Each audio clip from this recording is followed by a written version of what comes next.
तो हम बात कर रहे थे हाइड्रोलॉजी के बारे में।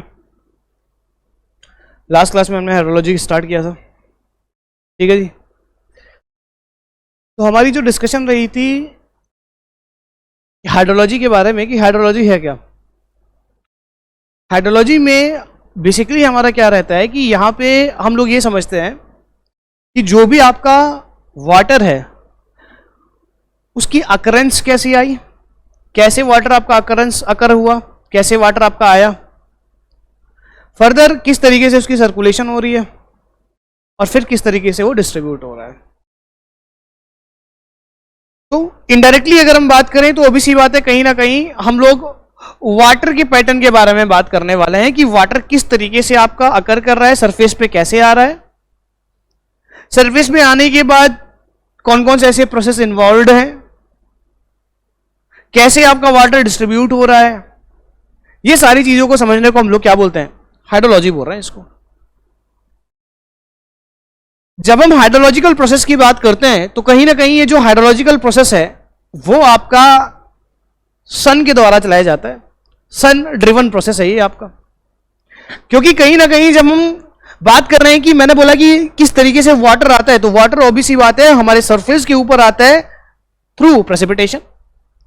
और कहीं ना कहीं प्रेसिपिटेशन की जब हम बात करते हैं तो प्रेसिपिटेशन होने का कंडीशन क्या होता है कि ऑब्वियस सी बात है कहीं ना कहीं इवापोरेशन आपका एक रीजन होता है जिसकी वजह से कहीं ना कहीं आपका प्रेसिपिटेशन अकर करता है। ये जो पूरा प्रोसेस है आपका, इवापोरेशन हो गया, इवापोरेशन के बाद आपके पास आपका क्लाउड बन गया, क्लाउड बनने के बाद आपका प्रेसिपिटेशन हो गया, ये पूरा प्रोसेस आपका हाइड्रोलॉजिकल प्रोसेस है। और ये हाइड्रोलॉजिकल प्रोसेस जो होता है वो कहीं ना कहीं साइक्लिक नेचर का होता है, चलते रहता है, कंटिन्यूसली चलेगा। बारिश होने के बाद हमने ये भी बात किया कि there are lots of the thing that are going to happen. बहुत सारी चीजें आपको देखने को मिलेगा, बहुत सारे प्रोसेसेस आपको देखने को मिलेंगे इन बिटवीन।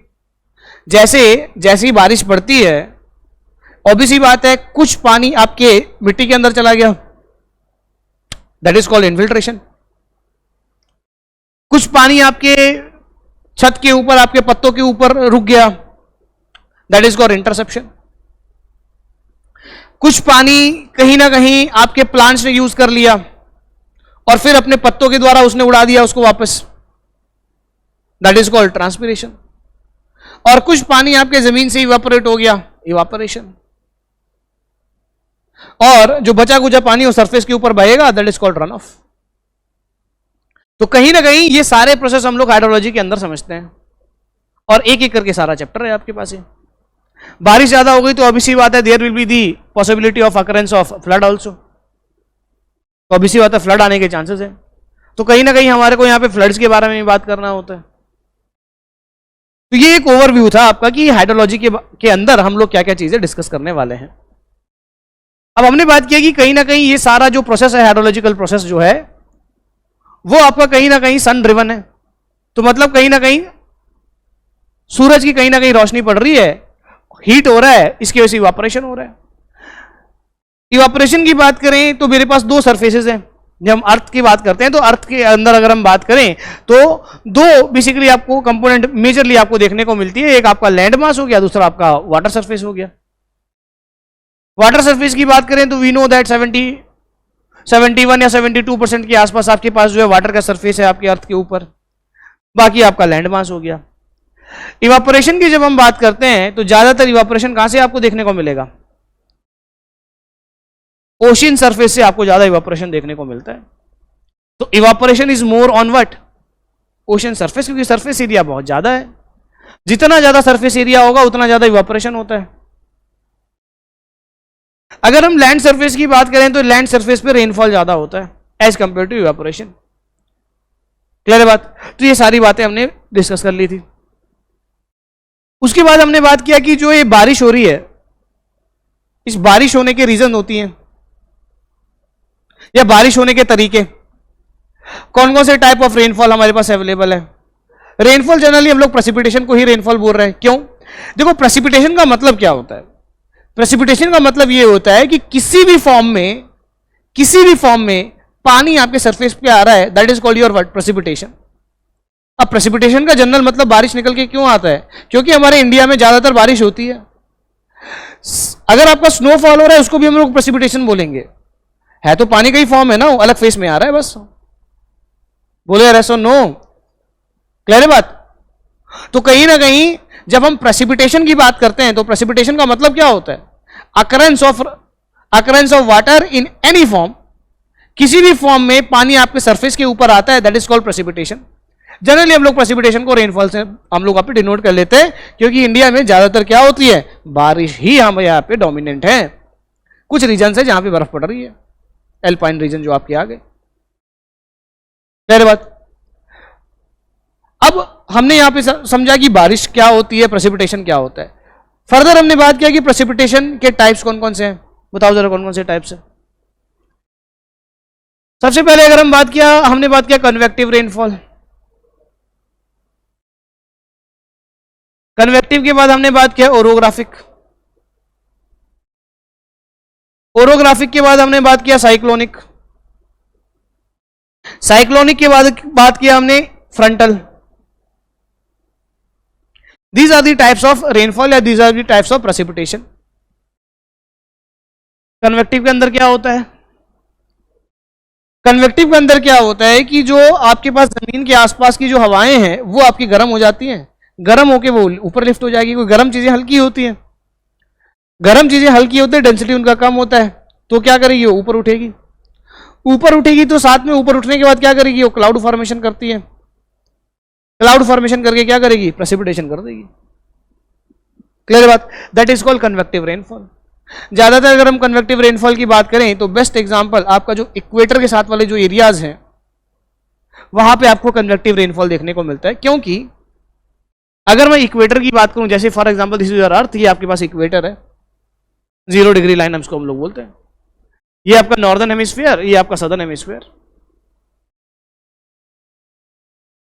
ठीक है जी। तो इक्वेटर की अगर हम बात करें तो इक्वेटर पे लगभग थ्रू आउट द ईयर आपकी सनलाइट सीधी पड़ती है, लगभग। और इक्वेटर में दिन और रात का जो ड्यूरेशन है वो बराबर होता है, 12 घंटे की रात 12 घंटे का दिन बराबर होता है। क्योंकि सनलाइट सीधी पड़ रही है, ऑब्वियसली बात है हीट भी ज्यादा होगा, हीट भी ज्यादा होगा तो इवेपोरेशन ज्यादा। सही बात है कि नहीं? इवेपोरेशन ज्यादा होगा तो शाम को बारिश होगी हमेशा। इक्वेटर वाले लाइन पे बारिश होती है हमेशा लगभग शाम को। पहले बात, क्यों? कन्वेक्टिव रेनफॉल वहां पे होता है। और इसी का रीजन है कि आपके पास जो दुनिया की डिस्चार्ज वाइज जो सबसे लार्जेस्ट रिवर है अमेज़न, वो कहां पे बहती है? ब्राजील में। और ब्राजील से इक्वेटर पास करता है, लगभग रोज बारिश होती है वहां पे। सही बात है कि नहीं है? जंगल भी तो है वहां पे फेमस, अमेज़न फॉरेस्ट। सही बात है कि नहीं है? और जो इक्वेटर वाली जगह होती है वहां पे जो जंगल होते हैं वो एवरग्रीन फॉरेस्ट होते हैं, जिनके पत्ते बड़े होते हैं। और एक और चीज, जो अमेज़न वाला फॉरेस्ट है वहां पे ज्यादातर आपको रेंगने वाले कीड़े मिलेंगे, रेंगने वाले जंतु मिलेंगे, एनाकोंडा। सही बात है कि नहीं है? क्यों? सनलाइट नीचे पड़ती ही नहीं है, घास खाने वाले एनिमल होंगे ही नहीं वहां पे। सही बात है कि डेंस फॉरेस्ट मिलेगा और ज्यादातर रेंगने वाले जीव मिलेंगे वहां पे आपको। सही बात है कि नहीं है? बोलो अरे सुनो, अमेज़न में कभी शेर दिखाया आपको? नहीं दिखाता है ना। अफ्रीका में भी दिखाता है शेर आपको। सही बात है ना? अमेज़न में सिर्फ सांप सूप दिखाएगा और रेप्टाइल्स दिखाएगा वो ज्यादातर आपको। बात क्लियर है कि नहीं है? तो यही वाला रीजन है कन्वेक्टिव रेनफॉल। चलो रेनफॉल से देखो कहां पहुंच गया, ठीक है। तो वहां पे पेड़ भी बहुत ऊंचे ऊंचे मिलेंगे, रोज बारिश हो रही है, रोज धूप पड़ रही है, पेड़ को क्या चाहिए? पानी और सनलाइट चाहिए, तभी तो फोटोसिंथेसिस करेगा वो।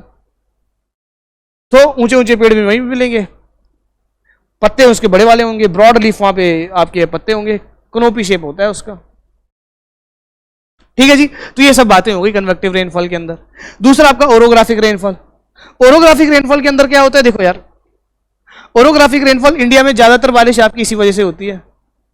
देखो यार, फॉर एग्जांपल ये आपके पास कोस्टल एरियाज है, ओबीसी बात है, यहाँ पे सनलाइट पड़ रही है तो इवापोरेशन होगा, यहाँ पे इवापोरेशन होगा तो ओबीसी बात है। साथ में यहाँ पे विंड्स भी चल रही है, हवाएं चल रही है, अलग अलग हवाएं चलती है पृथ्वी के सरफेस के ऊपर। अब वो अलग अलग जो हवाएं चल रही है, कहीं ना कहीं जो मॉइस्चर वाली जो आपके पास यहाँ पे, अब कहीं ना कहीं ये मॉइस्चर आ गया, इवापोरेशन ऊपर आ गया। अब कहीं ना कहीं जो मॉइस्चर वाली हवाएं हैं, ये मॉइस्चर जो है आपके पास इवापोरेशन होकर जो ऊपर आ रहा है, इसको जो है हवाएं अपने साथ इधर उधर ले जाएगी। अब इधर उधर ले जाएगी तो ऑब्वियस बात है, यहाँ पे मान लो फॉर एग्जांपल एक आपके पास माउंटेन है, बैरियर है, ये हवाएं कहीं ना कहीं इस बैरियर से टकराएगी और ऊपर की तरफ जाएगी। फिर ऊपर की तरफ जाएगी तो ऑब्वियस बात है यहीं पे क्या बनाएगी, क्लाउड फॉर्मेशन कर देगी और सारी बारिश आपकी यहाँ पे हो जाएगी। इसी टाइप के रेनफॉल को हम लोग क्या बोलते हैं, ओरोग्राफिक रेनफॉल। इसी टाइप के रेनफॉल को क्या बोलते हैं हम लोग, ओरोग्राफिक रेनफॉल। जिस जगह पे बारिश होती है, जिस साइड पे बारिश होती है आपके माउंटेन के, इस साइड को हम लोग बोलते हैं क्या, विंडवर्ड जोन, और इस साइड को क्या बोलते हैं हम लोग, लीवर्ड जोन। इस साइड को क्या बोलते हैं हम लोग, लीवर्ड जोन। इस साइड में बारिश आपकी ना के बराबर होती है। Are you getting my point, बोलो यार ऐसा नो। यहां पे मॉइस्चर वाली हवाएं पहुंच ही नहीं पाती हैं, हवाएं यहां पे एकदम ड्राई हो जाती हैं, सूखी हो जाती हैं यहां पे हवाएं। बात क्लियर है कि नहीं, सुनो। अगली बात करते हैं हम लोग साइक्लोनिक की। साइक्लोनिक रेनफॉल कैसे होता है। साइक्लोन्स बेसिकली आपके कैसे बनते हैं, साइक्लोन बेसिकली आपके बनते हैं कि जहां पे लो प्रेशर जोन हो गया, कोई आपके पास जोन है वहां पे लो प्रेशर। अब लो प्रेशर कैसे हो गया, क्या हुआ कि फॉर एग्जांपल मान लो कि सनलाइट बहुत तेज पड़ गई, फॉर एग्जांपल के तौर पे सनलाइट बहुत तेज पड़ गई, यहां पे सारी हवाएं जो है वो गर्म होकर ऊपर उठ गई। ऑब्वियस बात है एक पैकेट है हवाओं का, यहाँ पे अर्थ की बात करें तो अर्थ में अलग अलग पैकेट है हवाओं का। फॉर एग्जांपल यहाँ पे एक पैकेट है हवाओं का, वो हवाओं का पैकेट ऊपर खत्म हो गया, ये वाला जोन खाली हो गया। ये वाला जोन खाली हो गया तो क्या होता है कि जो ठंडी हवाएं हैं वो कहीं ना कहीं इस खाली जगहों की तरफ अट्रैक्ट होती है। ठंडी हवाएं कहीं ना कहीं इस खाली जगह की तरफ अट्रैक्ट, वेकेंट जगह है ना, वेकेंट जगह को फिल करने के लिए हवाएं आएगी फिर से दूर से। अब जो वेकेंट जगह है, वेकेंट जगह पे फिल करने के लिए फिर से हवाएं दूर से आती हैं, तो यहां पे आने के बाद कहीं ना कहीं यहाँ पे टेम्परेचर बहुत ज्यादा है। टेम्परेचर बहुत ज्यादा है तो ऑब्वियस बात है ये हवाएं कहीं ना कहीं यहाँ पे घूमते हुए फिर ऊपर की तरफ बढ़ती है, क्योंकि यहाँ पे आके ये ठंडी हवा भी क्या हो जाएगी, गर्म हो जाएगी और घूमते घूमते ऊपर हो जाएगी और क्या बनाएगी, यहाँ पे बादल बनाएगी। ये क्या बनाएगी, ये बादल बनाएगी। ये क्या है आपका लो प्रेशर एरिया, सेंटर में क्या होगा, लो प्रेशर एरिया, और बादल बनाएगी और सारा बारिश करवाएगी यहीं पे। ऐसे टाइप की बारिश को बोलते हैं हम लोग साइक्लोनिक रेनफॉल, क्योंकि हवाएं घूमते हुए जाती हैं। और अगर हम नॉर्दर्न हेमिस्फीयर की बात करें तो नॉर्दर्न हेमिस्फीयर में जो साइक्लोन्स है वो कैसे चलते हैं, एंटी क्लॉकवाइज, और यहां पे कैसे घूमती है, क्लॉकवाइज। क्यों घूमती है इसका पूरा रीजन जब हम ज्योग्राफी पढ़ेंगे वहां पे बताऊंगा मैं आपको, ठीक है जी। ये एंटी क्लॉकवाइज ही क्यों है, क्लॉकवाइज ही क्यों है, ये हम लोग जब हम ज्योग्राफी के बारे में बात करेंगे वहां पे पता लगेगा आपको, ठीक है। फिलहाल के लिए इतना याद रख लो, हम के बारे में बात कर रहे हैं, ठीक है जी। इंडिया में साइक्लोन्स आपकी जो रहती हैं उनका नाम बेसिकली साइक्लोन्स ही होता है। एशियन कंट्रीज जो होते हैं वो साइक्लोन्स ही होती हैं। साइक्लोन का नाम पहले करके रखा होता है, साइक्लोन का नाम पहले करके रखा होता है, इसलिए आपके एग्जाम में क्या पूछता है, आने वाला साइक्लोन कौन सा है, क्योंकि पहले ही पता होता है आने वाले साइक्लोन का नाम। बात समझ में आ रहा है कि नहीं आ रहा है, ठीक है। बाकी जब हम लोग ज्योग्राफी के बारे में बात करेंगे नाम कैसे देते हैं वो भी मैं बता दूंगा आपको, ठीक है। तो साइक्लोनिक रेनफॉल समझ में आ गया। एंटी साइक्लोन इसका उल्टा होता है। साइक्लोन्स में बीच में क्या है, लो प्रेशर है, एंटी साइक्लोन में बीच में हो जाता है हाई प्रेशर, और इसका उल्टा घूमता है। ये उल्टा मतलब नॉर्दर्न हेमिस्फीयर में क्लॉकवाइज, सदर्न हेमिस्फीयर में एंटी क्लॉकवाइज, ये होता है एंटी साइक्लोन। एंटी साइक्लोन बीच में क्या होगा आपका, हाई प्रेशर, साइक्लोन में बीच में क्या होगा आपका, लो प्रेशर। सवाल पूछता है, ध्यान रखना, ले बात बोलो यार ऐसो नो। साइक्लोनिक रेनफॉल समझ में आ गया। अच्छा अब देखो फ्रंटल, फ्रंटल में क्या हो गया, गर्म हवाएं गर्म हो गई, वो गर्म हवाएं लिफ्ट होके ऊपर की तरफ जा रही हैं, ठंडी हवाएं नीचे की तरफ आ रही है, दोनों आपस में टकरा गए। जहां पर भी गर्म हवाएं ठंडी हवाएं टकराएंगी तो वहां पे क्या हो जाएगा, बारिश हो जाएगी। ऐसे जगह ऐसी बारिश को हम लोग क्या बोलते हैं, फ्रंटल। तो ये चार रीजंस होती है, चार टाइप की रेनफॉल होती है आपकी यहां पे। क्लियर बात, बोलो यार सुनो, ठीक है जी।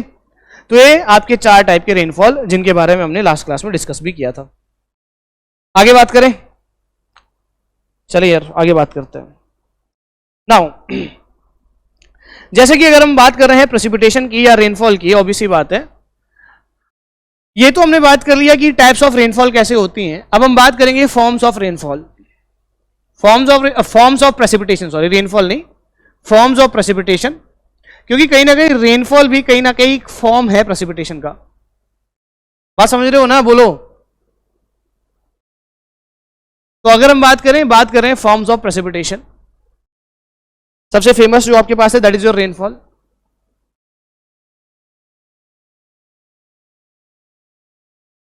सबसे पहली बात है आपके पास रेनफॉल, ठीक है। तो रेनफॉल और रेनफॉल और रेन की बात करें तो it is generally we know that कि ज्यादातर आपके पास बारिश जो आपके पास प्रेसिपिटेशन होता है इंडिया के अंदर, ऑब्वियसली बात है वो रेनफॉल होता है। तो we can say that it is the major,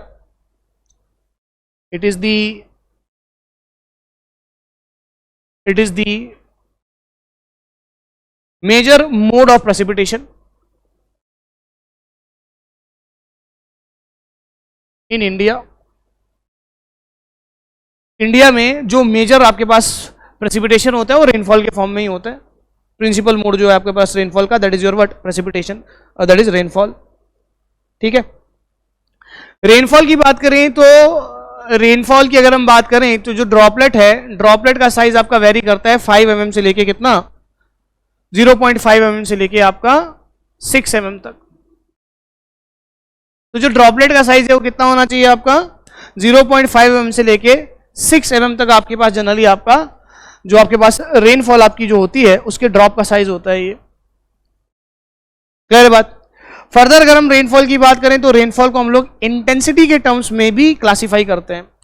intensity का मतलब होता है कि कितने mm बारिश हो रही है पर्टिकुलर टाइम के अंदर, mm पर आवर।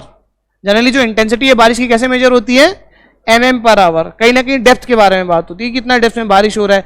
कहीं आप देखते हो ना कि जब आप लोग न्यूज देखते हो कि बारिश हुई है, कितनी mm बारिश हुई है, mm के टर्म्स में बताता है आपको इतने mm या इतने सेंटीमीटर बारिश हुई है। सही बात है कि नहीं है। तो यूजुअली अगर हम बात करें तो हम लोग रेनफॉल को जो क्लासिफिकेशन करते हैं on the basis of intensity, on the basis of intensity कैसे करते हैं, तो देखो किस तरीके से करते हैं। अगर मैं बोलूं कि इंटेंसिटी, ठीक है, तो इंटेंसिटी, तो यहां पे हम लोग बात करेंगे टाइप और इंटेंसिटी, टाइप और इंटेंसिटी। देखो रेनफॉल की अगर हम बात करें तो लाइट रेनफॉल हम लोग कब बोलते हैं, जब आपकी इंटेंसिटी कितनी रहती है 0 to 2.5 mm per hour, 0 to 2.5 mm per hour light rainfall. इसके अलावा अगर हम मीडियम रेनफॉल की बात करें तो मीडियम रेनफॉल हम लोग कब बोलते हैं 2.5 mm से लेके 7.5 mm per hour, 2.5 to 7.5 mm per hour अगर इंटेंसिटी है that is called your what, that is called your medium rainfall. अगर हम बात करें हैवी रेनफॉल की तो इंटेंसिटी अगर 7.5 mm पर आवर से ज्यादा है that is called your what, heavy rainfall, that is called your what, heavy rainfall. बोलो बात क्लियर है, सुनो यार।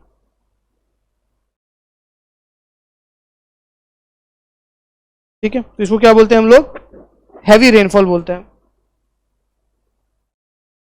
ठीक है, तो फॉर्म्स ऑफ प्रेसिपिटेशन में सबसे पहले हमने बात किया किसके बारे में, रेनफॉल के बारे में। तो रेनफॉल का जो ड्रॉपलेट का साइज होता है वो कितना रहता है आपका 0.5 mm से लेके 6 mm के आसपास आपका ड्रॉपलेट का साइज रहता है। बोलो बात क्लियर है, यस और नो। अब देखो अगर आपका ड्रॉपलेट का साइज, अगर आपके ड्रॉपलेट का साइज 0.5 mm से कम हो जाता है, अगर आपका ड्रॉपलेट का साइज 0.5 mm से कम हो जाता है और इंटेंसिटी भी आपकी जो है 1 सेंटीमीटर पर आवर से कम होती है, उसको हम लोग ड्रिजल बोलते हैं। क्या बोलते हैं उसको हम लोग, ड्रिजल। क्लियर है बात। तो नेक्स्ट फॉर्म ऑफ प्रेसिपिटेशन हम बोल सकते हैं drizzle. Next form of precipitation हम लोग बोल सकते हैं ड्रिजल। ड्रिजल हम लोग कब बोलेंगे? When size of droplet is less then 0.5 mm and intensity is less then 1 centimetre per hour. ध्यान रखना, that is called your what? Drizzle. इसको क्या बोलेंगे हम लोग? ड्रिजल। ठीक है जी। इसके अलावा स्नो या स्नोफॉल, स्नो या स्नोफॉल, स्नो या स्नोफॉल की अगर हम बात करें तो ऑब्वियसली बात है क्रिस्टल फॉर्म में आपके पास आएगा, लंप्स में आपके पास आएगा। ठीक है। यूजुअली अगर हम बात करें कि जो स्नो है, यहां पे जो क्रिस्टल आपके पास लंप्स जो आती हैं उनकी जो डेंसिटी होती है वो होती है आपकी 0.5 ग्राम पर सीसी के आसपास। कितनी डेंसिटी होती है?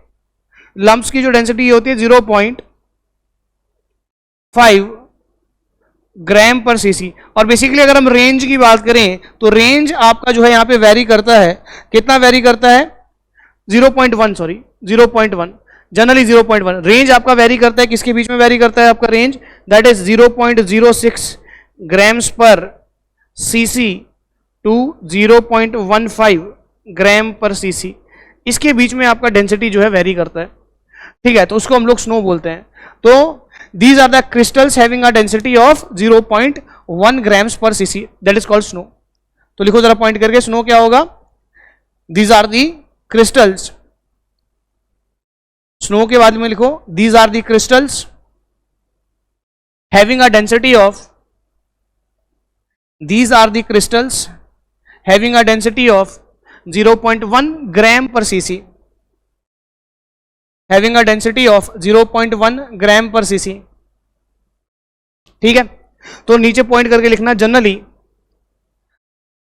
डेंसिटी वेरीज बिटवीन 0.06 से लेके 0.15 ग्राम्स पर सीसी।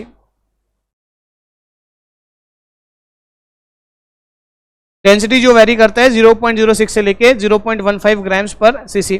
कई बार रेंज आपसे पूछ लेता है कि जो डेंसिटी है, जो स्नो लंप्स का जो डेंसिटी है, स्नो का जो डेंसिटी है वो कितना रहता है आपके पास। ठीक है नहीं, वाटर की डेंसिटी कितनी होती है? वाटर की डेंसिटी कितनी होती है? 1 ग्राम्स पर सीसी ना। इसकी डेंसिटी कितनी है? 0.1 ग्राम्स पर सीसी। समझ रहे हो बात को? ठीक है जी। स्नो ग्राम्स पर सीसी का मतलब ग्राम पर सेंटीमीटर क्यूब। ठीक है, स्नो हो गया। नेक्स्ट अगर हम बात करें तो glaze.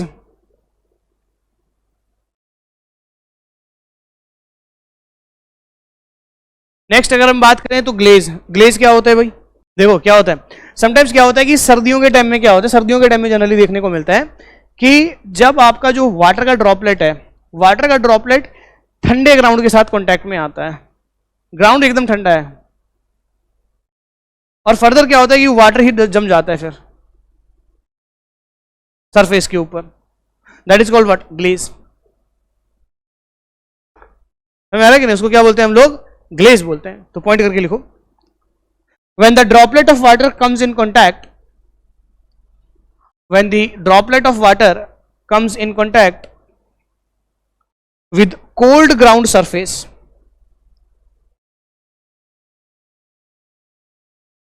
when the droplet of water comes in contact with cold ground surface, cold ground surface bracket में लिख लो approximately 0 degree Celsius, then droplet of water is converted into ice, then droplet of water converted into ice, of water converted into ice called glaze, called glaze। Next slit.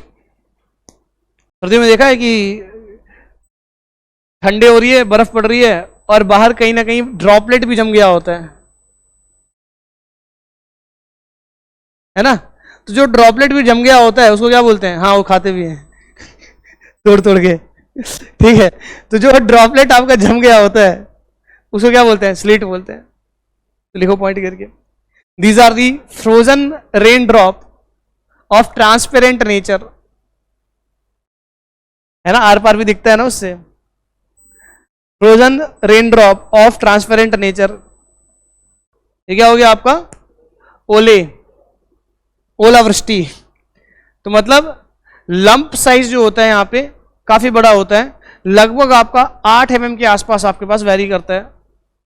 Lump का size लगभग आपका 8 mm के आसपास होता है। इसको हम लोग हेल स्टोन या हेल स्टॉर्म बोलते हैं इसको, ठीक है। जनरली 8 mm के आसपास आपके पास लंप का साइज रहता है, ठीक है, जिसको हेल स्टोन बोलते हैं। बहुत बड़ा है 8 mm के आसपास, उसको हेल स्टोन बोलते हैं। अगर आपके पास लंप्स का साइज, अगर आपका लंप्स का साइज जो है 5 mm से छोटा है, उसको ग्रॉपल भी बोलते हैं।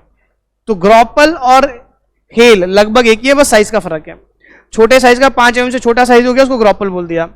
5 mm से बड़ा हो गया, 8 mm के आसपास पहुंच गया, तो उसको क्या बोल दिया, हेल स्टोन बोल दिया। समझ रहे हो बात को, बोलो यार सुनो, तो लोगों पॉइंट करके, these are the lumps of ice whose size is, hail के बारे में लिखो, these are the lumps of ice,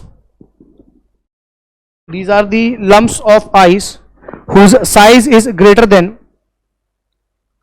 whose size is greater than, whose size is greater than 8 mm, whose size is greater than 8 mm, 8 mm से ज्यादा होगा इसका size, ठीक है।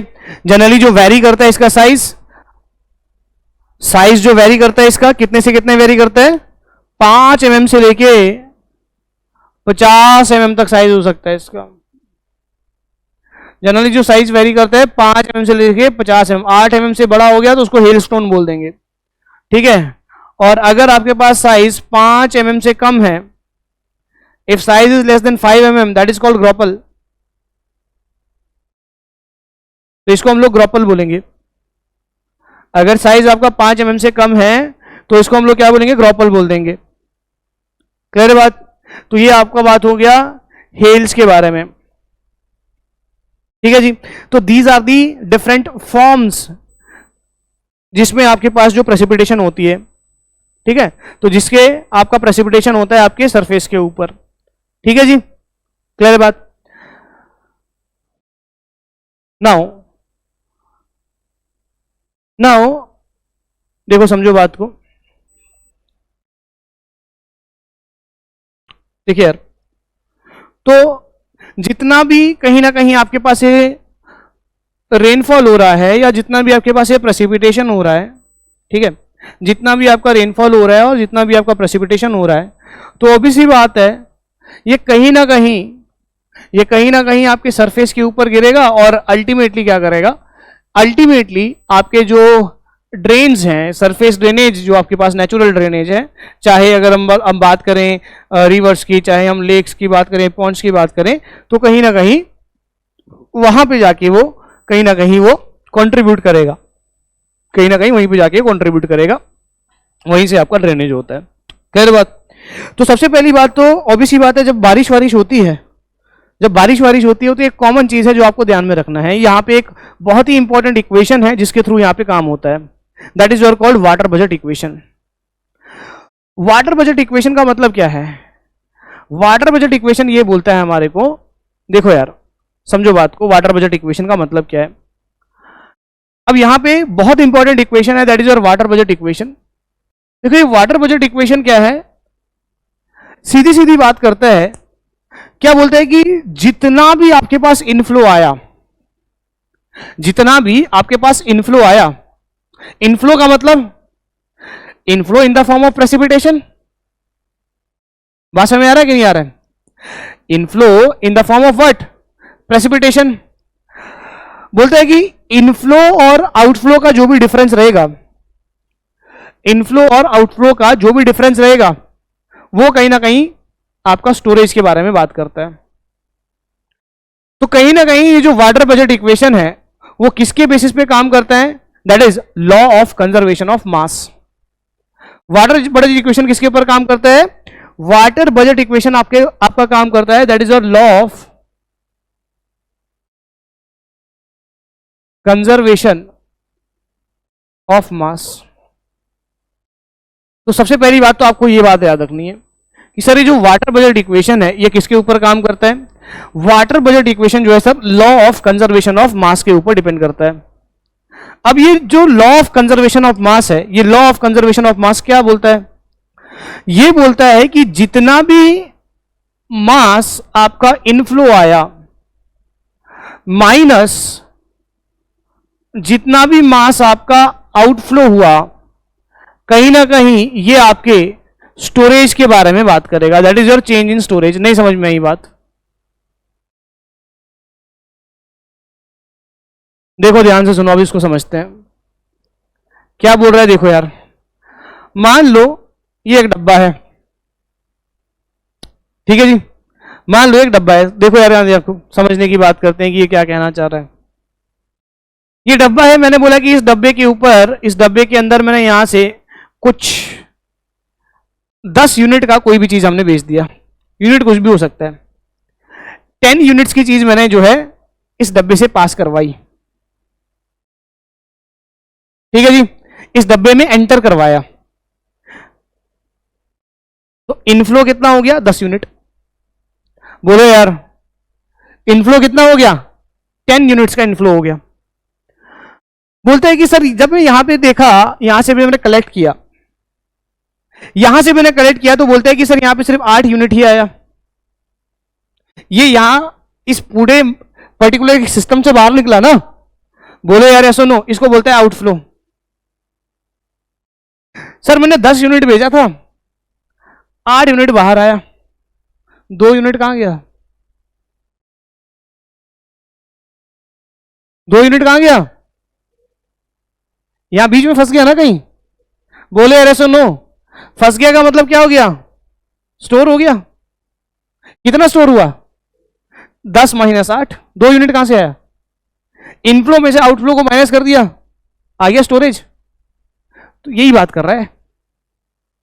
बोल रहा कि सर मैंने 10 यूनिट भेजा है, एंड में मैंने देखा कि 8 यूनिट यहां पे मिल रहा है, 2 यूनिट कहां गया? वो स्टोरेज होगा। तो कहने का मतलब है कि जब भी हम लोग किसी भी स्टोरेज की बात करते हैं कि कितना पानी स्टोर हो रहा है, कितना पानी आ रहा है, कितना पानी आ रहा है और कितना पानी आपको आउटफ्लो में मिल रहा है, बाकी का पानी कहां आ रहा है? कहीं ना कहीं आपका स्टोर हो रहा है। स्टोरेज कहां होगा? पानी कहां कहां स्टोर हो सकता है?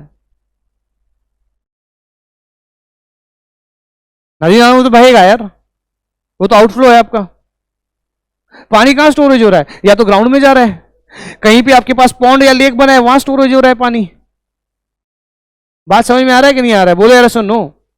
तो अगर आपके आउटफ्लो और इनफ्लो का कंसेप्ट क्लियर होगा तो आप बता सकते हैं कि कितना स्टोरेज आपके किसी भी वाटर बॉडी के अंदर हो रहा है। बोलो बात क्लियर है कि नहीं है? ये सारी बातें कौन बता रहा है आपको? वाटर बजट इक्वेशन बता रहा है। और वाटर बजट इक्वेशन कौन से प्रिंसिपल पे काम करता है?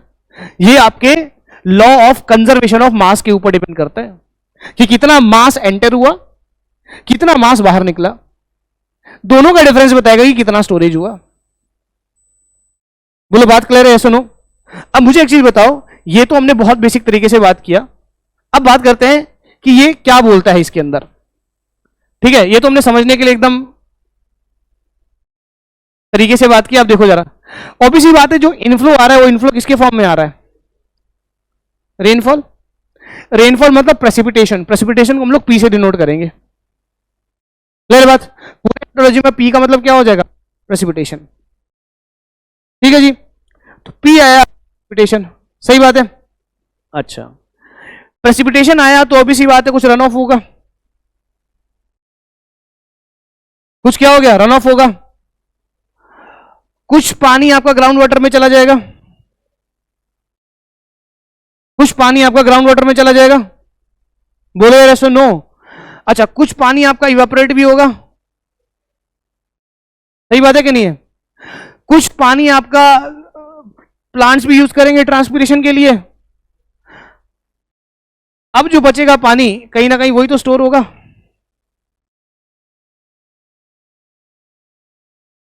This is your water budget equation. बोलो यार ऐसा नो, समझ में आई बात की नहीं आई? अच्छा, इसको और थोड़ा सा तरीके से समझे, इसको और थोड़ा तरीके से समझे। देखो क्या बोलता है, बारिश हुई, बोलो यस और नो। बारिश हुई, हो गई सर। बारिश होने के बाद सरफेस की वजह से कुछ इनफ्लो हुआ सरफेस के अंदर, सरफेस इनफ्लो हुआ कि नहीं हुआ कुछ? बोलो यार ऐसा नो, बोलो यार। अच्छा, कुछ बारिश का पानी आपके ग्राउंड वाटर टेबल में गया, कुछ बारिश का पानी आपका ग्राउंड वाटर टेबल में गया, इनफ्लो हुआ, ग्राउंड वाटर टेबल को रिचार्ज ही तो कर रहे हैं। नहीं समझ में आ रहा है, यही हो रहा है कि नहीं हो रहा है? बोलो यार ऐसा नो, हो रहा है कि नहीं हो रहा है? किसके बराबर होगा ये?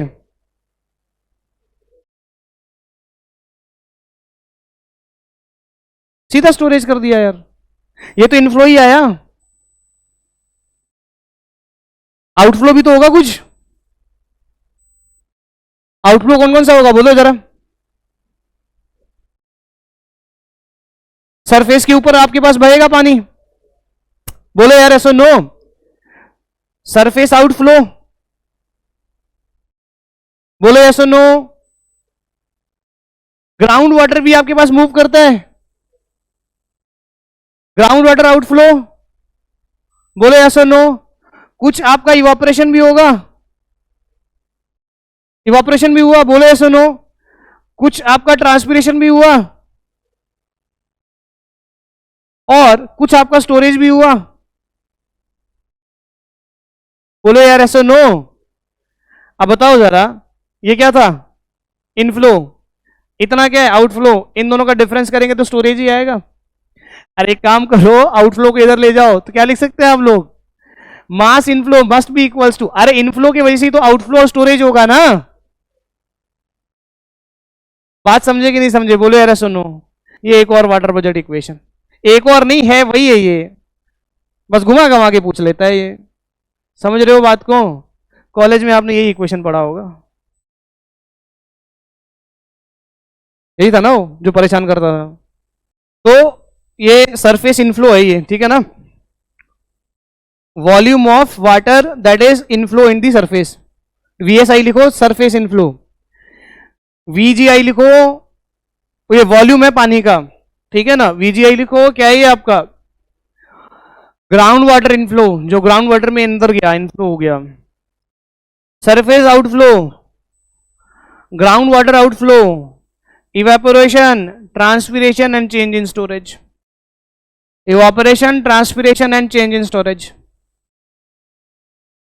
ठीक है जी। तो ये आपका वाटर बजट इक्वेशन है सर। तो this is your water budget equation, याद रहेगी बात? बोलो यार सुनो। हाँ जी, ठीक है। अप्लाई करके देखते हैं इसको, क्वेश्चन लिखते हैं एक, चीजें अच्छे से समझ में आ जाएगी फिर। अ lake has water surface elevation, water surface elevation of 103.2 meter, 103.2 meter about datum, 103 meter about datum.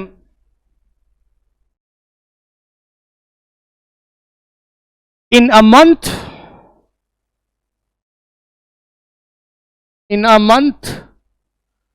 lake receives an average inflow of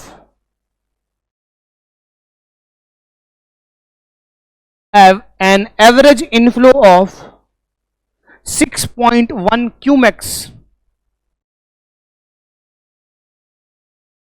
6.1 cumex, and in the same period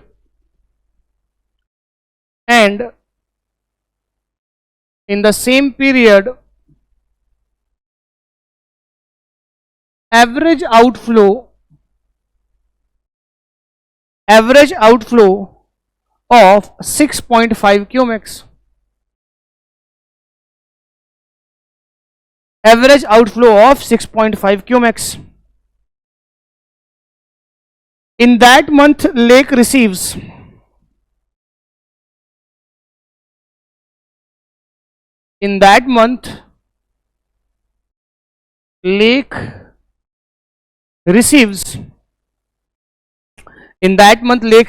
a rainfall of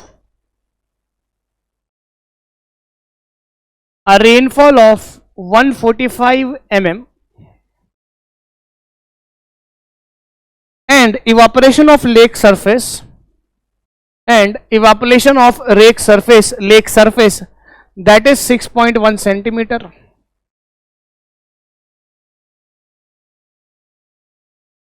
Using the water budget equation,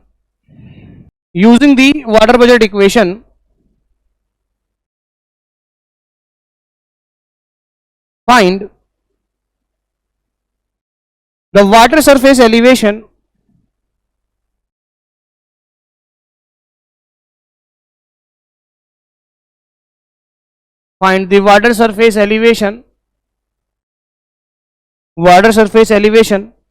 of lake at the end of this month. Elevation of lake at the end of this month. Area of lake is 5,000 hectare.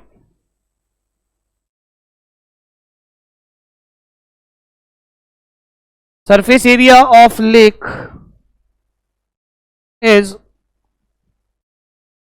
5,000 hectare.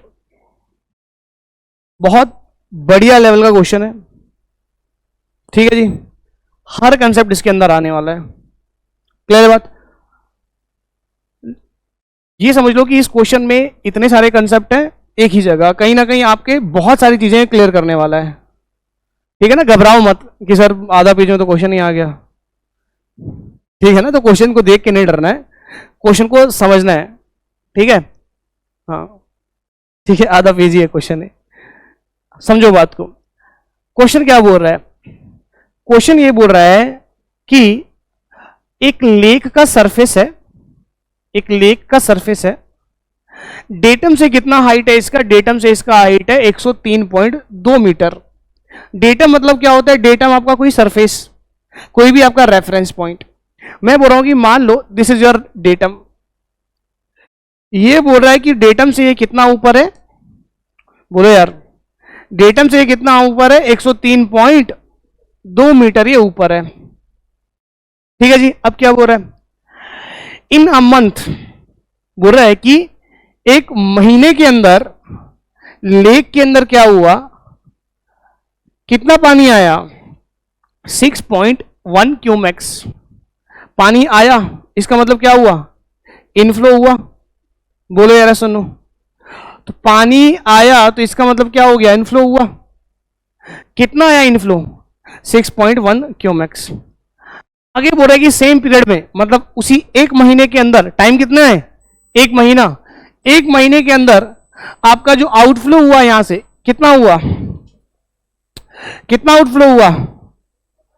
6.5 cumecs आपका outflow हुआ. बोलो यार सुनो, बोलो यार सुनो यार. अब फर्दर क्या बोल रहा है कि उसी महीने में लेक में बारिश भी हुई, लेक के आसपास. इनफ्लो का मतलब कहीं ना कहीं कोई नाला नूला आ गया इसमें. यही बात है, यहीं पे साइड से किसी से कनेक्टेड है, उसमें पानी ले गया यहां से, इतना पानी ले गया यहां से, इससे ये मतलब है. बोले रे सुनो, इसी एक महीने में बोल रहा है कि 145 mm का बारिश हुआ. बारिश क्या है? इनफ्लो है क्या आउटफ्लो है? बारिश इनफ्लो है क्या आउटफ्लो है? बोलो रे सुनो, बारिश आउटफ्लो है कि इनफ्लो है? इनफ्लो है. सही बात है कि नहीं है? तो आपके पास और इनफ्लो भी आ गया एक और. अच्छा, अब वो बोल रहा है कि इवापोरेशन हुआ सेम टाइम पे. कितना इवापोरेशन हुआ? अब एक चीज बताओ, इवापोरेशन इनफ्लो है कि आउटफ्लो है? आउटफ्लो. तो आपको बोल रहा है कि in the end of the month आपका जो एलिवेशन होगा वो कितना होगा? पानी बढ़ेगा या घटेगा, ये आपसे पूछ रहा है. अब पानी बढ़ेगा या घटेगा कैसे पता लगेगा? ऑब्वियसली बात है, कहीं ना कहीं इनफ्लो और आउटफ्लो का डिफरेंस. अगर इनफ्लो और आउटफ्लो का डिफरेंस पॉजिटिव आता है, पानी बढ़ेगा क्योंकि इनफ्लो ज्यादा हो जाएगा. अगर इनफ्लो और आउटफ्लो का डिफरेंस नेगेटिव आता है पानी घटेगा। यही बात है ना, यही आपसे पूछ रहा है। बोलो बात क्लियर है? अब आगे क्वेश्चन, क्वेश्चन समझ में आ गया? क्वेश्चन समझ में आ गया पक्का? अब आगे चलें, सॉल्व करते हैं अब इसको। सबसे पहली बात तो अगर हम बात करें तो इनफ्लो कितना हुआ है, देखो यार इनफ्लो कितना हुआ है। एक तो सीधा बोल रहा है 6.1 क्यूमैक्स। कितना क्यूमैक्स? क्यूमैक्स का मतलब मीटर क्यूब पर सेकंड, ठीक है जी। प्लस रेनफॉल भी हुआ है कितना? 145 mm। अब देखो एक डिस्चार्ज है, एक डेप्थ है। अब दोनों को एक ही फॉर्म में कन्वर्ट करना पड़ेगा, डेप्थ के फॉर्म में कन्वर्ट करना पड़ेगा। बोलो यार ऐसा नो। अच्छा अब ध्यान से सुनो, ये जो 6.1 मीटर क्यूब पर सेकंड कितने टाइम में आया? ये 1 महीने के अंदर आया हुआ है। कितने टाइम में आया हुआ है? 1 महीने के अंदर आया हुआ है। बताओ जरा 6.1 इंटू कितना? 1 महीना, कितना दिन? एवरेज कितना? 30 दिन। बोले रे सुनो। अच्छा कितने घंटे, कितने मिनट, कितने सेकंड? बात क्लियर है? ऐसा नो? इतना वॉल्यूम आया पानी का? बोलो यार बात समझ में आ रहा है कि नहीं आ रहा है? तो कहीं ना कहीं हमने ये सेकंड सेकंड काट दिया। बोलो यार ऐसा no. Metre cube per second into ये सेकंड में कन्वर्ट कर दिया हमने, कट गया ये टाइम सेकंड में कन्वर्ट किया ना हमने। बोलो यार ऐसा नो। अब ये मीटर क्यूब है, अब मुझे क्या करना है? डेप्थ में कन्वर्ट करना है। उसके लिए मेरे को क्या एरिया दिया हुआ है? सरफेस एरिया दिया है। बोले यार ऐसा नो। सरफेस एरिया कितना दिया है आपको? 5000 हेक्टेयर। 5000 हेक्टेयर को मैं मीटर स्क्वायर में कन्वर्ट कर सकता हूं। 1 hectare is equals to 10⁴ metre square. तो बोलो क्या करेंगे? 5000 इंटू 10⁴ मीटर स्क्वायर। किस में कन्वर्ट किया हमने? मीटर स्क्वायर में कन्वर्ट किया। बोलो बात समझ में आ रही है कि नहीं आ रही है? बोलो यार ऐसा नो। अल्टीमेटली क्या हो गया? मीटर स्क्वायर से ये कट गया, बचा क्या? सिर्फ मीटर बचा। डेप्थ में आया कि नहीं आया? बोलो यार ऐसा नो। ये डेप्थ में एमएम में, इसको भी मीटर में कन्वर्ट कर लें, डिवाइडेड बाय क्या करना पड़ेगा? 1000। कितना हो जाएगा? 0.145 मीटर। बोलो या सुनो। सॉल्व कर लोगे कैलकुलेटर में लगा के? आ गया इनफ्लो। आउटफ्लो बताओ जरा कितना है?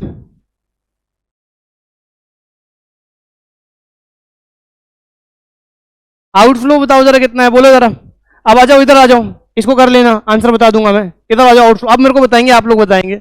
आउटफ्लो मतलब कितना हो रहा है? 6.5। कितने टाइम में हो रहा है ये? कितने टाइम में हो रहा है? 30 डेज में ही हो रहा है। क्या करें सर? सेकंड में कन्वर्ट करें सर इसको? 30 दिन लगातार आ रहा है ना ये। बोलो यार ऐसा नो। 30 into 24 into 60 into 60। Sir second में कन्वर्ट हो गया, सेकंड से सेकंड कट गया। Metre cube per second. बोले यार ऐसा नो इंटू सेकंड, सेकंड से सेकंड गया। अच्छा एक काम करना है, क्या करना है सर? ये मीटर क्यूब है, डेप्थ में कन्वर्ट करना है। क्या कर रहे हो? एरिया वही होगा ना, मीटर स्क्वायर से मीटर स्क्वायर कट गया, मीटर बच गया। प्लस हाँ जी इवापोरेशन हुआ है, कितना हुआ है? 6.1 सेंटीमीटर। इसको मीटर में कन्वर्ट करो, 0.61 मीटर। बोलो या सुनो यार। आगे आपके पास आउटफ्लो। बोलो इनफ्लो की वैल्यू कितनी आ रही है? कैलकुलेटर लाए कोई? 0.456 0.456 मीटर ना। ये कितना है? 0.3973 आ रहा है। देखो जरा चेक करके बताओ जरा। 0.3973 आ रहा है। देखो आ रहा है कि नहीं आ रहा है? तुम कैलकुलेटर से भी गलत करते हो। तुम रहने दो, तुम नोट करो बाद में। सिर्फ कैलकुलेटर में लगानी होती है वैल्यू, फिर भी गड़बड़ कर देता है बंदा। टेस्ट बताया था ना। नहीं, अब बताऊंगा अभी। सर्वेयर के एक्सपीरियंस और इसकी एक्यूरेसी के बेसिस पे उसको वेटेज दिया जाता है।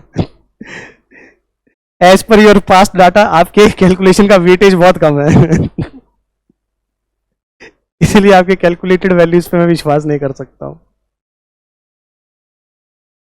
अब लगातार आंसर दो सही सही, कुछ टाइम के बाद फिर मैं यकीन करके लिख लूंगा जो आप बताओगे। 397 आ रहा है, ज्यादा आ रहा है? ये गड़बड़ तो नहीं होगा? 0.16 आ रहा है कि 0.06 आ रहा है? 6.1 सेंटीमीटर है ना, 06 आएगा। 0.6 कौन बताया? वही तो मैं सोचू, 6.1 सेंटीमीटर है, इतना ही आ रहा है। देखो जरा, पता है कैलकुलेशन क्यों करवाता हूं आपसे? आपको आदत हो जाएगी फिर करने की, ठीक है ना कहीं सबकॉन्शियस में ना फिर आदत हो जाती है। वैल्यू लिखी है, क्यों कैलकुलेट करना करना, जो काम करना है करना है, करने से ही सीखने आएगा। अगर आप उसको स्किप करोगे ना, ठीक है यार सर ने कर दिया, उससे क्या होगा, चीजें दिमाग में नहीं बैठेगी। अब समटाइम्स एग्जाम में क्या होता है, देखो यार कई बार आप ना कुछ चीजें लगातार आप लोग कर रहे होते हो, बोल रहे कुछ, सोचते कुछ और हाथ से कई बार सही लिख जाते हो, तो प्रैक्टिस होता है, वो लेवल ऑफ प्रैक्टिस होता है वो।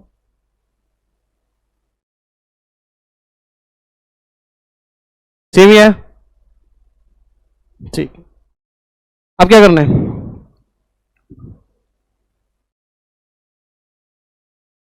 इनफ्लो आउटफ्लो स्टोरेज के बराबर हो जाएगा। बोलो यार ऐसा नो। इनफ्लो कितना है?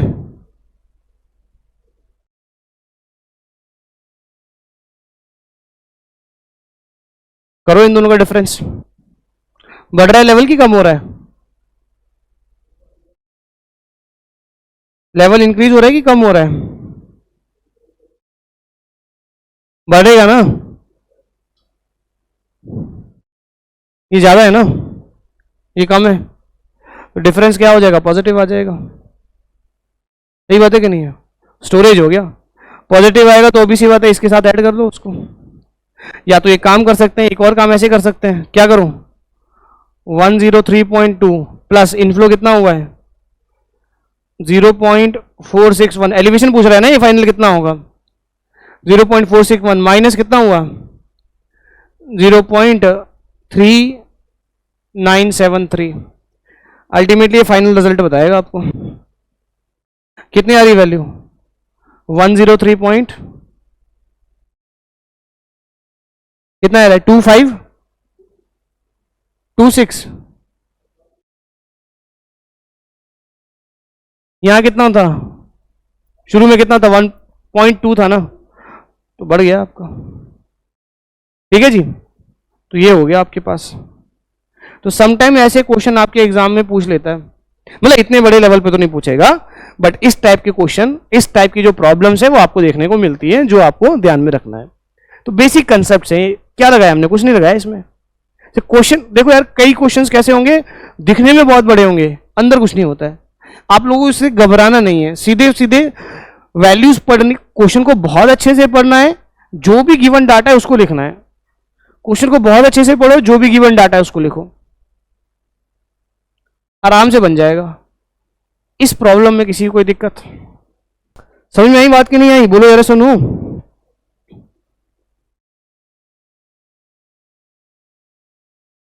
ठीक है, तो ये रही आपकी वाटर बजट इक्वेशन। ठीक है जी, वाटर बजट इक्वेशन आपका ये रहा। ऑब्वियस बात है, जब भी आपकी रेनफॉल होती है तो ऑब्वियस बात है, जब भी हम लोग किसी स्ट्रीम के बारे में बात करते हैं और किसी भी हम लोग पॉन्ड या लेक के बारे में बात करते हैं, तो वहां पे जो कहीं ना कहीं ड्रेनेज आपको देखने को मिलता है, जो भी आपके पास वाटर जो वहां पे जाके कंट्रीब्यूट कर रहा है, ठीक है, तो वो करस्पॉन्डिंग उसके कैचमेंट एरिया के करस्पॉन्डिंग आपका देखने को मिलता है कि कहीं ना कहीं एक कैचमेंट एरिया रिस्पॉन्सिबल होता है, ठीक है, कि कितना पानी उस पर्टिकुलर सरफेस के अंदर या कितना पानी उस पर्टिकुलर जो आपके पास वाटर बॉडी है उसमें आपके पास इनफ्लो आएगा। अब ये कैचमेंट एरिया क्या होता है? अब बात करते हैं, अगर हम बात करें तो एक कैचमेंट या कैचमेंट एरिया आपका क्या होता है। एग्जाम्पल, ये मेरे पास एक लैंडस्केप है, इस लैंडस्केप में क्या हो गया, बारिश हो गई, ये आपके क्लाउड्स है, इस लैंडस्केप में क्या होगी, बारिश हो गई। ऑब्वियस सी बात है, जो बारिश होगी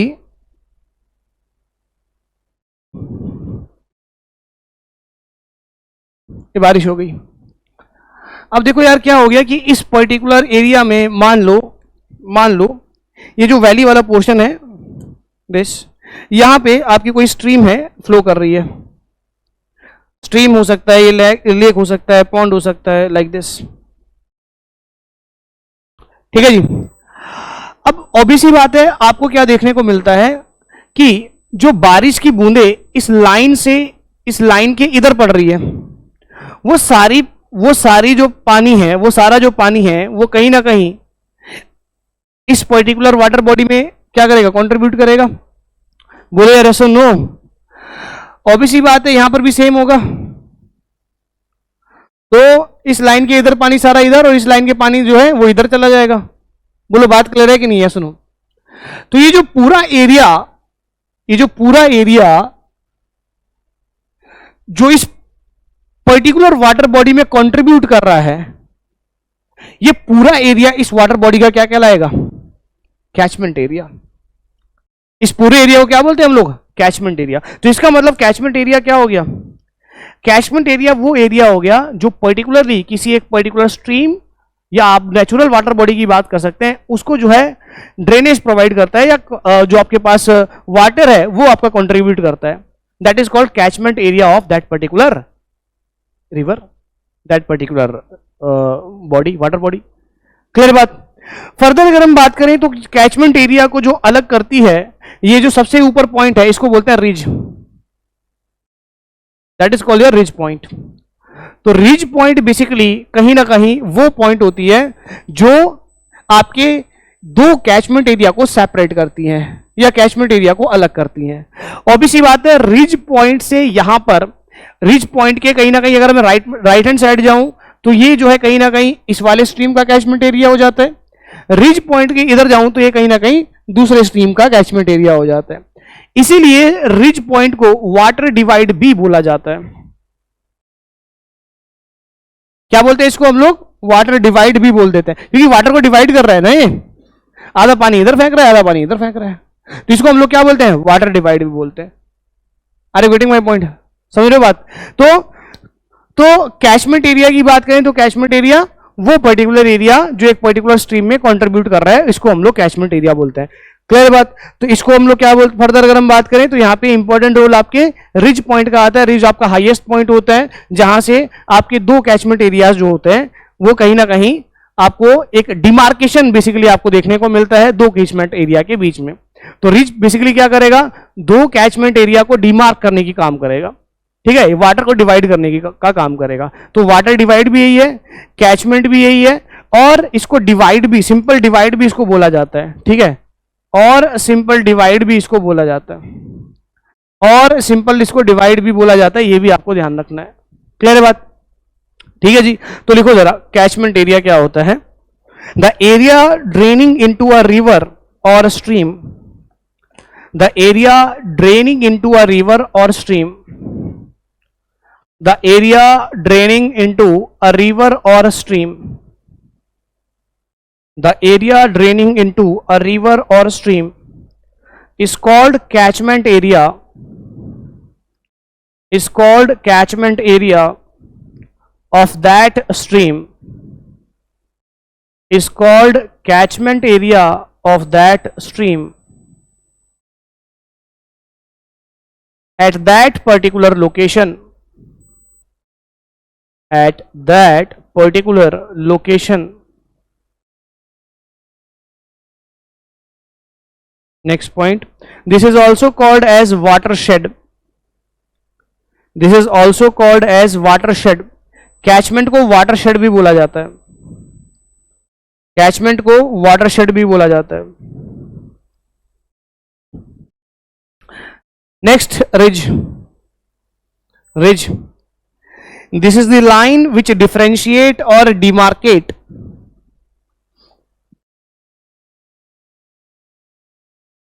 this is the line which differentiate or demarcate two adjacent catchment areas